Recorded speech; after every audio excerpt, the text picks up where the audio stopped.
దయచేసి పల్లెటూళ్ళలో వ్యవసాయ భూమి అమ్మకండి. ఎప్పుడైనా మనకి దిక్కదే, ఎప్పుడైనా మనకి దిక్కదే. ఎన్ని సమస్తం ఉద్యోగాలు పోయినా, వ్యాపారాలు పోయినా, తెలివితేటలు నాశనమైనా, ఏమైనా 2 ఎకరాల భూమి ఉంటే భార్యాభర్త అక్కడే చిన్న పాకేసుకుని ఆ పక్కన తోటకూర గోంగూర పండించుకుని తిని బతకచ్చమ్మా. వ్యవసాయం చాలా గొప్పది, వ్యవసాయం చాలా గొప్పది. రైతే రాజు కావాలి, దేశానికి రైతే రాజు కావాలి ఖచ్చితంగా.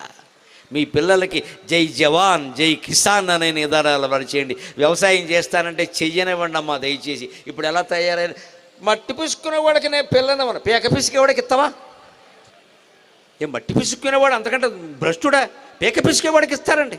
మట్టి పిసికేవాడికి పిల్లన, మట్టి పిసికేవాడు ఏం పాపం చేసాడండి? వారు ఎవరికి పీక పిసకలేదే. చచ్చి చెడి ఆరుగాలం కష్టపడ్డాడు అక్కడ.